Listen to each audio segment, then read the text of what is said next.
Today is December the 8th, 2023. It is Noah Adler here, and Connor Dolan is There. I don't know what I'm pointing. Just say hi to the audience, please. There you go. Hi. Okay. So, do we have some hockey to talk about? Well, Flames played 2 games. They were just recording as they beat the Carolina Hurricanes in regulation 3-2. They played a horrendous game against.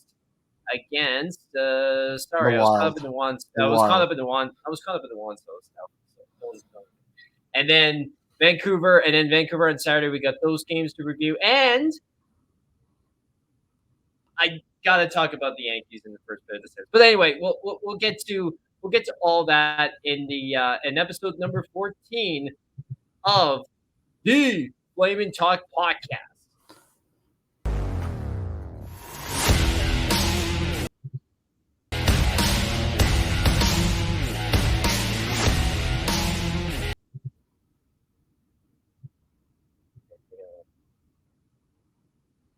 Here, we'll cut that out.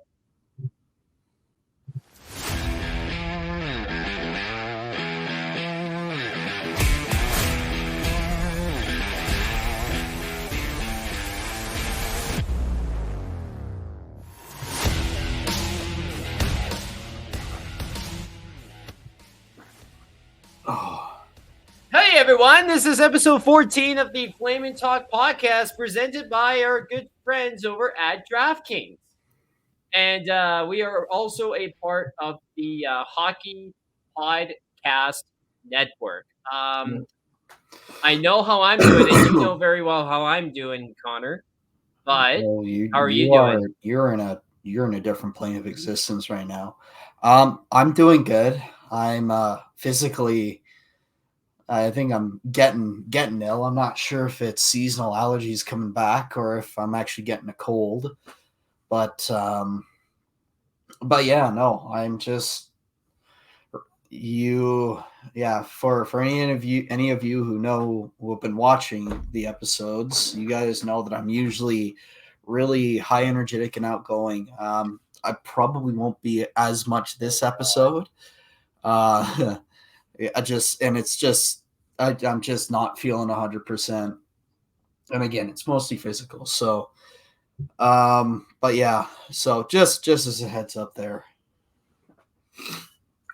Yeah, Connor, folks, this definitely does not sound like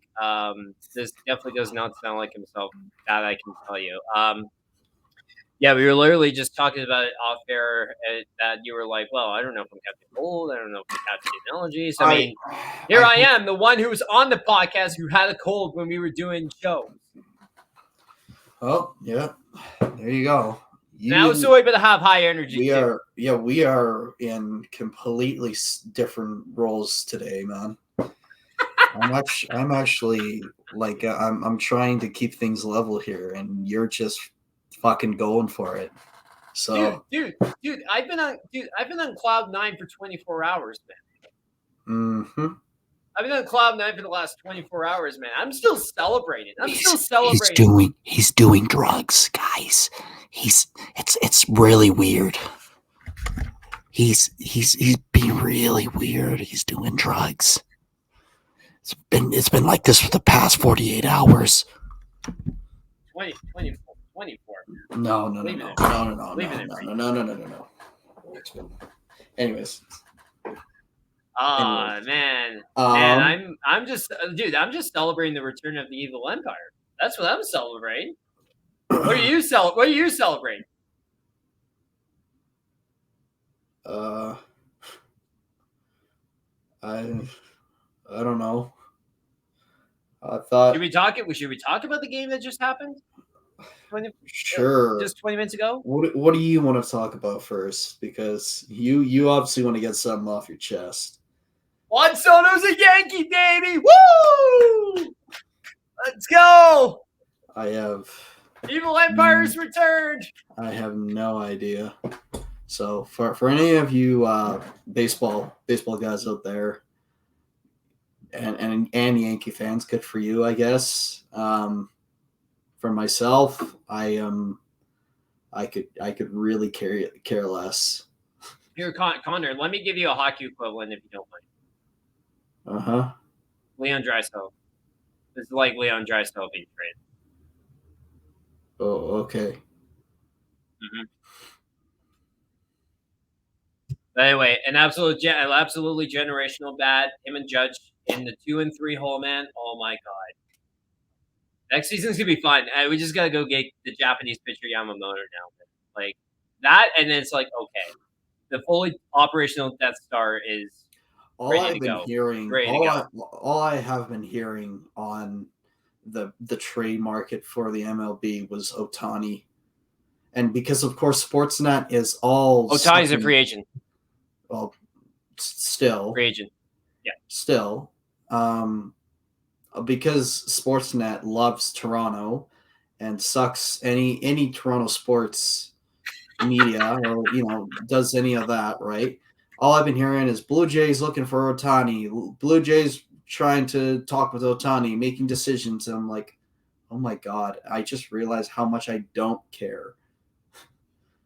I'll tell you what. They I'll say this about Toronto. They are a serious suitor for Ohtani, but I think when it's all said and done, I think he's a Dodger when it's all said and done. And I think I'm gonna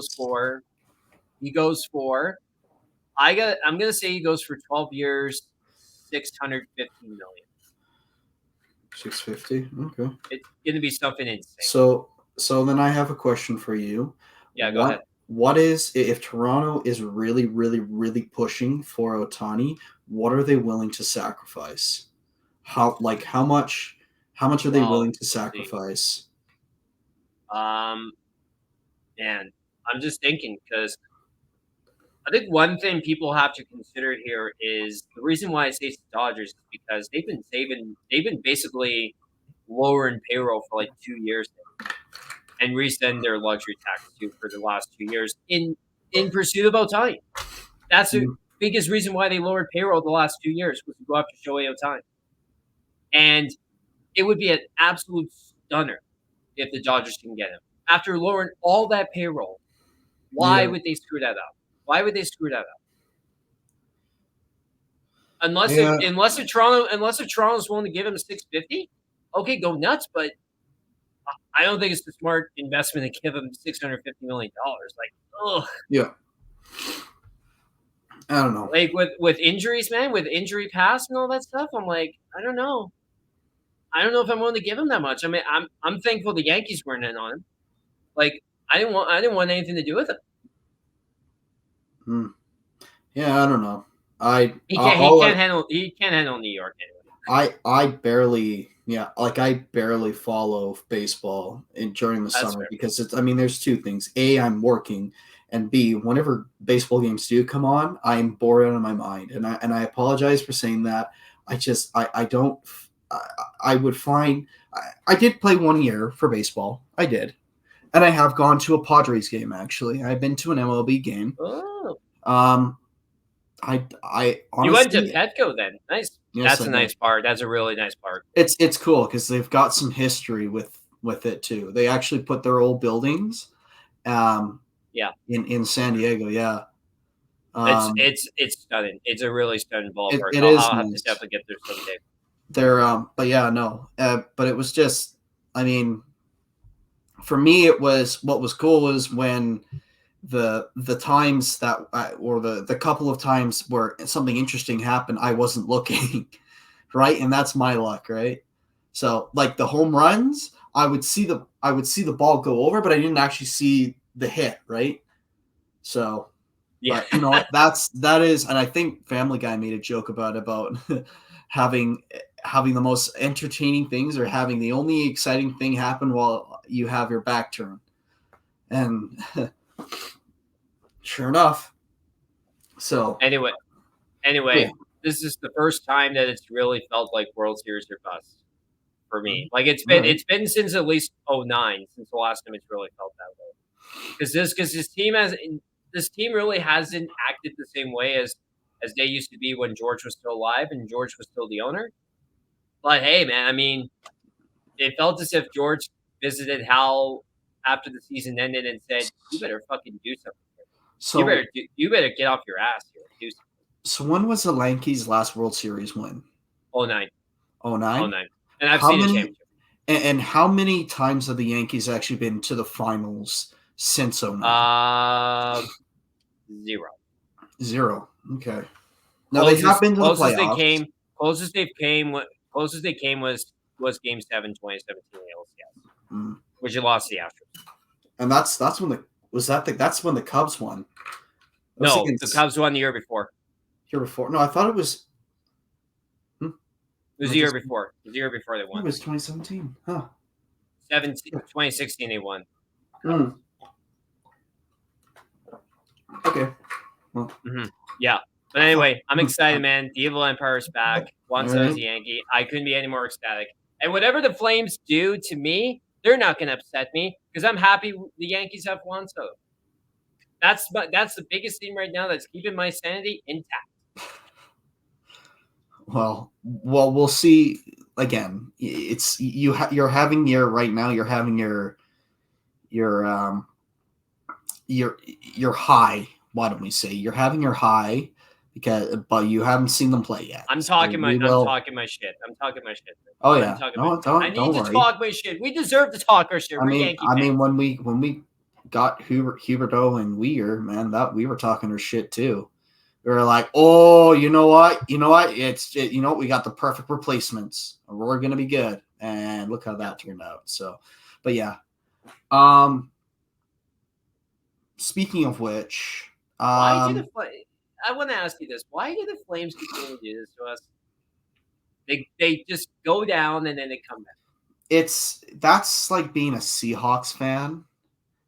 You can't ever have a satisfying end. Like you can't ever have an end where you don't actually you actually can be calm and say, okay, we're gonna win this, right? We're actually gonna win this. It's exactly with being a Seahawks is it's like, oh, they're either up by a touchdown, like 5 points, or they're down.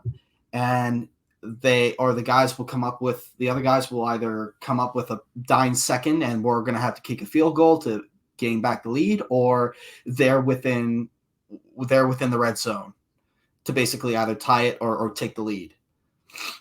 Yeah. So that for me, this team reminds me of the Seahawks, where there's no satisfying wins. It's all it's either bullshit or it comes to bite us in the ass in the end. So so like you said, or I guess what we kind of found out about what our worst, like our bad, and I say bad, starts come from is it was the Vancouver game. That was the first one. Yeah. We saw. Oh, and we were together that night. Yeah. We were watching it that night in Merchants, yeah. We were but it was bad. And then second period was just kind of back and forth. And then let me quickly just sorry to cut you off. By the way, I sent out a tweet saying, of course, Zadorov scoring on the Flames in this debut game against them is the most Flames they've ever. Was that an assist or a goal? I'm just trying to confirm. That was an empty netter. That was an empty netter. It wasn't. It was a goal. Okay. It was. Yeah. Okay. No. I thought someone said it was an assist, so I had to go back. He might have gotten an assist too, though. I think that's what might have happened. So I think he got 2 points. That's the most Flames thing of all time. Well, you had Matthew Phillips too, right? Get a goal against us, and our second game or our third? It was like third or fourth. Well, actually, it was third. Yeah, because it was definitely third. Okay. It was definitely third. But yeah, you know what, and. I've kept saying this all year long. This team is way worse than people give it credit for. And the thing that has kept them in luck and kept them in games is the fact that you've got young guys like Zari and Pospisil on this team who are carrying essentially guys like Kadri, who, let's be honest, Kadri's career would be over if it wasn't for these two players at all. This guy would be basically a boat anchor. No, that guy would be a boat anchor. no, he would have been gone by now. Yeah. We've had now, like we've already traded one of our best D men, and we won it for obviously for Conroy's plan for bringing in young guys. We know about or younger, or at least, but what we also know is we have Soloviev. Yeah. Yeah. So Soloviev. yeah. He's in, which is good. He didn't have a great first game. I'm not gonna lie, but he had some opportunities. Um, and then the Shillington possibility of Shillington being back in. There's no timeline. Nothing Yeah. has been said about That's his amazing. timeline. But That if truly there is. is, Yeah. no, if there is something that is coming back about him or him coming back and just saying, yeah, I want to be back. I want this team to see me again. Blah blah blah. All that stuff. Then great. Then I would have first of all liked to know about where the hell have you been? I mean, if it's personal mental health things, and well, shitty, but like something, right? Something. Yeah. Him coming back out of nowhere was, I think, one of the biggest surprises, because I thought it was just putting out cap space for I did not a new expect guy, that to happen. yeah. And then all of a sudden, Oliver Shillington comes in out of nowhere, and he's skating on the ice with the guys too. It's like, okay, where is this going? So we'll see. But Can I be very honest with you? I'm so happy I was wrong about that. About Oliver Shillington possibly not playing hockey for the Calgary Flames ever again. I'm very happy that I'm wrong about that. Well, let's just see. We still have to wait and see. There's Yeah, no doubt. there's no guarantees, but we'll see. Yeah, we'll talk about Dustin Wolf here in a second, but we want to get to the ad read, shall we? So this episode is presented by our good friends over at DraftKings. You bet the action on the ice with DraftKings Sportsbook. Download the app now and use the code THPN. New customers can get $150 instantly in bonus bets for Ben just $5 on hockey. That's code THPN. Only on DraftKings Sportsbook, an official sports fan partner of the NHL. The crown is yours. Bonus bets expire 168 hours after issuance. Gambling problem? Call 1-800-GAMBLER or visit www.1800gambler.net. In New York, call 877-8-HOPE-NY or text HOPE-NY to 467-369. In Connecticut, help is available for problem gambling. Call 888-789-777 or visit ccpg.org. Please play responsibly. On behalf of Boot Hill Casino and Resort, 21 plus ages by jurisdiction, void in Ontario, bonus bets expire 168 hours after issuance. See dkng.com/hockey for eligibility, deposit restrictions, terms, and responsive gaming resources. The NHL and the NHL Shield are registered trademarks of the National Hockey League. Copyright NHL 2023, all rights reserved. And by the way, post Juan Soto trade, our odds to win the World Series went up to plus 800 from plus 1300. So Well, it's good, but we need one more 400. addition.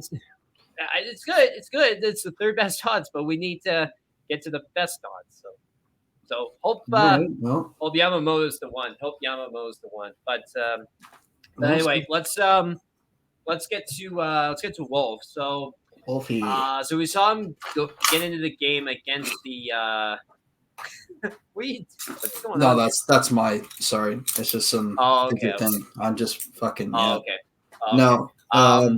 So yeah, let's talk about it for a second because Vladar had a completely awful start against Minnesota. He was fucking terrible. I don't even blame him though. I can't. No, I don't know. Can't blame him. He got kind of shafted on, and that things just kind of went downhill from there. So I definitely think that guys were trying to. Well, first of all, the coach wanted to obviously get the team kind of pumped up and brought in Wolf, and then. Well, Greer actually wanted to try and do something else too by fighting, but I gotta say he's been showing a lot of promise. Even if he's needed to come in, I can't say a goal that has been scored on him that was his fault. Like the two goals against him yesterday, one was I believe one was a tip, like a deflection in front. Yeah. And geez, I don't remember the other one. trying to remember, but I remember it wasn't a shitty goal. It was a good goal. Just I think more shitty luck than anything. Yeah, for sure. Yeah. I mean, for those 2 goals tonight, even I don't necessarily blame Wolf on it all. You know, like I mean, even if Vladar start too, I mean, the team was terrible in front of him. I mean, again, this is coming from a guy who barely watched a game because he was keeping track of whether the Yankees were going to get Juan Soto. But at the same time, I mean, the team was terrible on Tuesday, so I didn't really need much. I didn't really need to watch it much because I was seeing what people on Twitter were talking about. But to that point, I mean, Wolf basically gave them a chance to win the rest of the game on Tuesday, and I mean, hey, I mean, despite those 2 goals tonight, he kept the team in it until the very end. I mean, Yep. and listen, this is coming from maybe the most pessimistic Flames fan you'll ever meet, but I mean, hey, man, like I mean, this is good, man. Dustin Wolf is in, and like, man, does this feel like Roman Turek all over again? Because so what you obviously because we were talking about Kipper when Kipper got acquired a couple weeks back, right? And we were and it was the entire story was Roman Turek suffered an injury. It was like lower body or upper body or something like that. And then they had to try to get a goalie, and they picked up Kipper from San Jose. And I'm just thinking, this has deja written all over again. It feels like. I mean, not to that same extent, but to the same point where it almost has that same aura to it. We will see. Right now, again, I don't think it. I mean, Turek was also a good goaltender too, but he was getting to that point, right? He was in the back end of his career at that point. He was, yeah. It was the same thing with Markstrom, and that's what I mean. The funny thing. That's the most hilarious thing. I would be surprised if another team decided to pick him up after his contract ends for the Flames. But if he does, if someone else does pick him up, it'll likely be a backup. And unless he decides to retire soon after, he'll remain a backup for the rest of his career. And you know what? It might be a Freddie Anderson where you're just the backup. You keep being the backup. You keep being, or hell, you could still be Marc-Andre Fleury if a team is that desperate. But let me tell you this, by the way. You know what the weirdest correlation to all this is? Mm-hmm. Turek and Markstrom were the same age. Well, which 20 years ago they were the same exact age. which is even stranger. Who did we have as a backup? Jamie McLennan. Jamie McLennan. Who almost 20 years later is still suspended for the National Hockey League. Oh, yeah. Huh.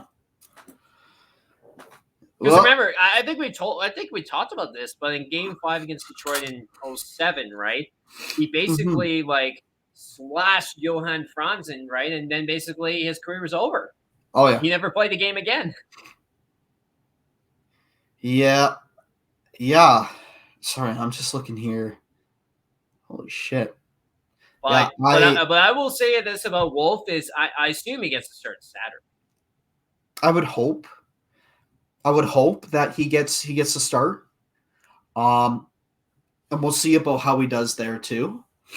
I don't want to say that I don't want to see Vladar back in, because Vladar and Wolf need to play. They both need to play. They both need to show. But what it is right now is I think this is a test between both of them, saying, "Hey, I know Vladar, we still have a year with you, Vladar, but if you show us about you being a good asset, your trade value is going to increase. But if it's like, okay, he's doing shitty and Wolf is really going up, then it's like, okay, we might have to just wait out a year." So conspiracy theory. Markstrom's injury, and this is just a conspiracy theory. I'm not saying this is true, in my honest opinion, but conspiracy theory. Markstrom's injury is not as bad as we all think, and it's just a way for the Flames to see what they have in a Dustin Wolf and Dan Blodar-10. Yep. What do you think of that? What do you think of that conspiracy? Well, we'll see. I don't know right now. I don't know, man. I mean, I don't know. I mean, you know what? What if things continue to get worse, right? And hypothetically, and they start to look at trade Marshall. Well, that's dependent. I mean, I know NFL doctors who just say straight up, it's like, wow, all right, it's your knee, and you're never playing football again. It's like, okay, in the reality of it, it's like there is a surgery that would have helped him, but you just straight up said, no, you can't play it because the coach or whatnot, or the guys upstairs just said, hey, we need a better guy than you. So we're just going to tell you, you can't play again. We won't pay for a surgery, and good luck. I mean, but I don't think I don't think we're that point with Markstrom. I think that Markstrom has done for now pretty well. He even though as of late he hasn't had that great of some starts, but he has shown that he wants to be better. So what comes down to the reality of it is, do we keep Markstrom? Do we look for a position for Vladar? We look at people. We look at Carolina. We look at Toronto. We look at Edmonton again, right? Even though Edmonton's on a good streak right now, that might not be the case because it's because of their defensive. Their defensive finally got their shit together. What happens if their defensive starts to slip away again? They have their back. They have their goaltender that they're going to have to try and rely on. And guess what? Stuart Skinner and Calvin Pickard are not your guys. Stuart Skinner was fantastic as a backup because they expected Jack Campbell to do at least something. Calvin Pickard is. I'm sorry if you've seen about how he plays. He does not look like an NHL goaltender. I'm surprised that they continue to let him play at the NHL level. It's a miracle to me. You know who needs to go? You know who needs to go right now? Get DFA'd or whatnot.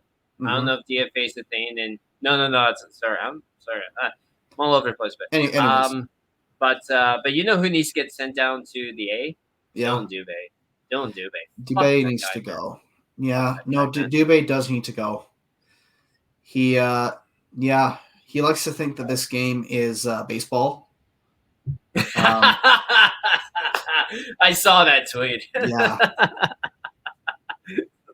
And then you know how much time he played tonight? He played like 5 minutes of action tonight, and he was mainly on the bench, and he still ended up with a -2. Well deserved. Well deserved. He should have. I'm surprised he got 5 minutes. That is too funny. You know what, dude? You know how many minutes my stepbrother got while I was in LA during the playoffs, especially. Way more. Well, actually, it was a little bit more, like about 7 minutes. He played, but he played more, like in the fourth liner, and he honestly had more of an impact because he actually knew how to play the puck and actually try and block passes rather than just go all over the place and hope to God it would come to you. And even if it did come to you, you would just have a piss your pants, and all of a sudden like, okay, I don't know what to do. I'm going to shoot at the net, and it actually just goes 5 feet wide. But I digress. Yeah, I mean. It's just like we said. Like he basically is useless, and he brings no value to this team whatsoever. He was a first round pick, right? No, he was a second round pick. I think makes sense. I could makes sense. What are you trying to get at? He's dog shit. Not all second rounders are dog shit, Well, this one is the one we have. Well, this one is, but not all second rounders are bad. Like Nikita Kucherov was a second round pick, and he might go down as one of the best second round picks in the history of the NHL. Not all of them are good too. Nope. That is true too. Example: Dylan Dubé. Yeah, Dylan Dubé. I don't. 3 goals, 4 assists, get, 7 points, 24 games, -5. Like, I don't get what Huska has such a hard on for him, especially. Ask the organization. Ask management. Ask people around the organization, and they'll tell you he's got dirt on us, guys. We cannot let this guy go.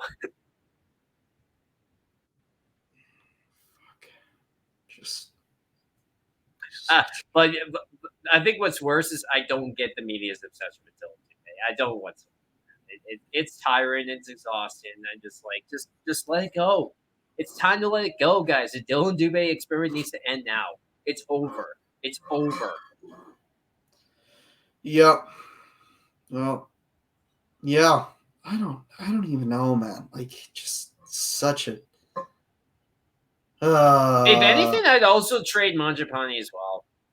No, I'm agreeing with you. I 100% trade him as well.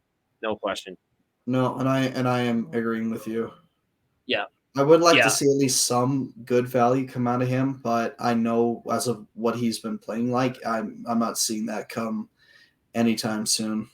No chance. He has like just some really washed up kind of looking.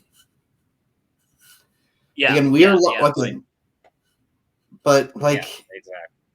Like getting guys, and again, the thing with Murray Edwards is you saw about how Wolf played today. And I'm sure, you know what the thing is I know Murray Edwards will find some way to blame those goals on Wolf because, well, he got 2 goals in 8 shots or 7 shots.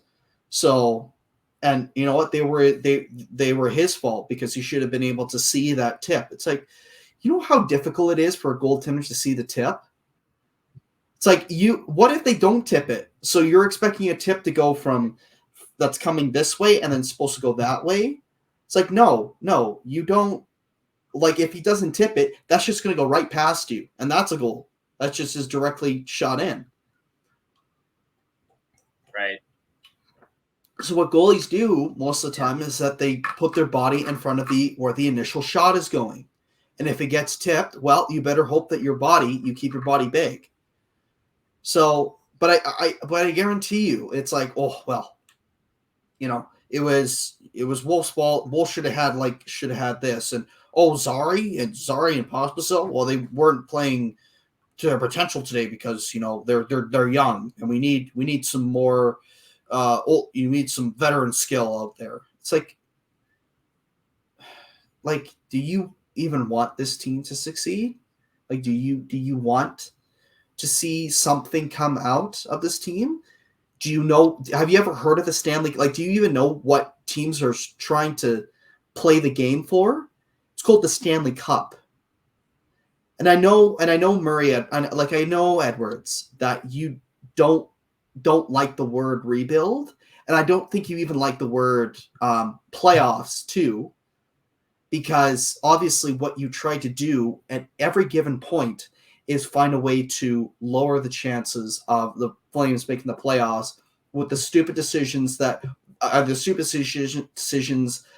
you don't allow for a guy like Conroy to make, or the stupid decisions that you do allow yourself to make, despite maybe some people saying in your ear, that's not a good idea. So, you know, what is it going to take?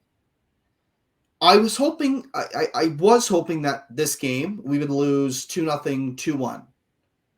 I was hoping, because that would have been something where a 6-game losing streak is going to come on the way. We play like shit in the first, don't do anything in the second, maybe have some life in the third, and then you know, the guys clearly look tired out. The guys don't want to try that hard anymore because guess what? We're already down. We didn't have anything. We don't have really anything going for us. We had a lucky shot that went in, and that was it.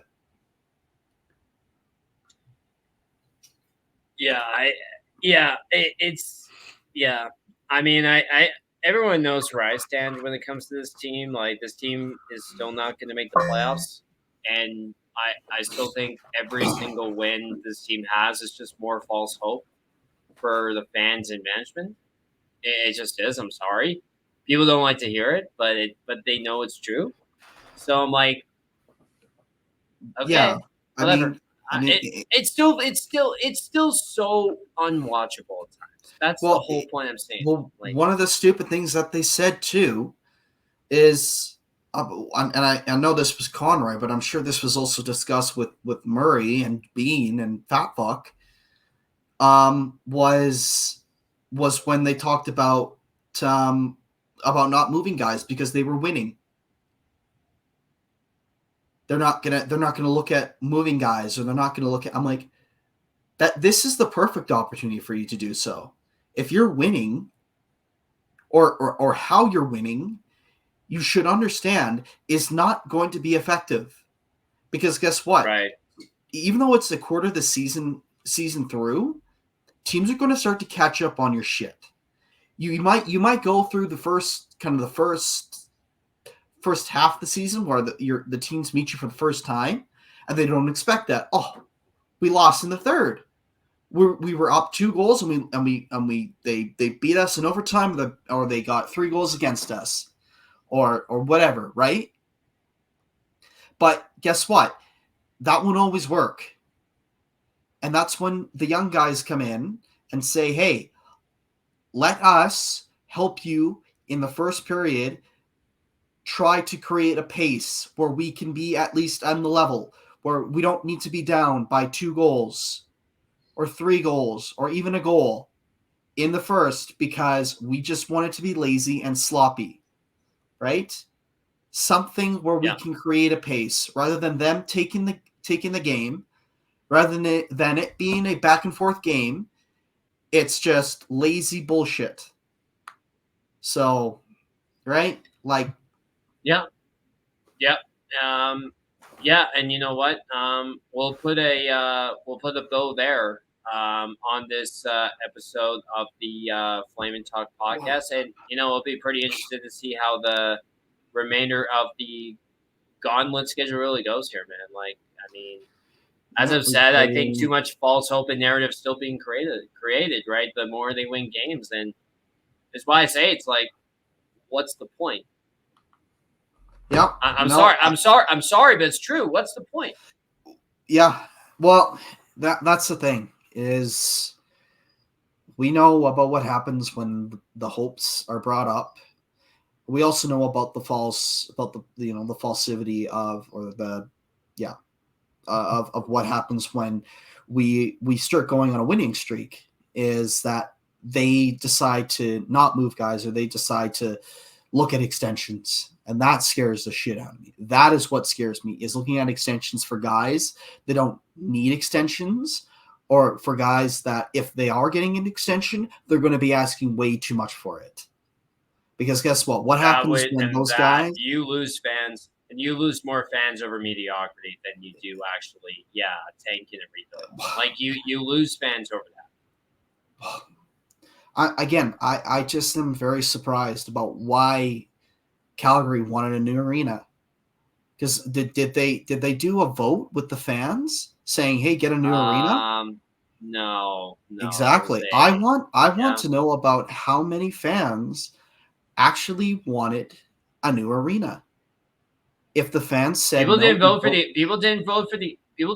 Olympics 5 years ago, what makes people think they're going to vote for an arena? Exactly. We might be paying at some point that $1.2 billion that we paid for to get a new complex and everything. One building will be for the nice shops. One building will be a good community center, good rec center, and then one place will be a perfect concert hall. Because I don't think that'll be an arena for very long if we keep this up. So, Mhm. but we'll see. Yeah. We'll just see. So, Yeah. Yeah. And I think that's how we'll end it tonight. Connor, my man, this has been fun. We'll see you on episode number 15. For sure. All right. Have a good night. That has been episode number 14 of the Flamin' Talk podcast for myself, Noah Adler, and Connor Dolan. We wish you an excellent weekend.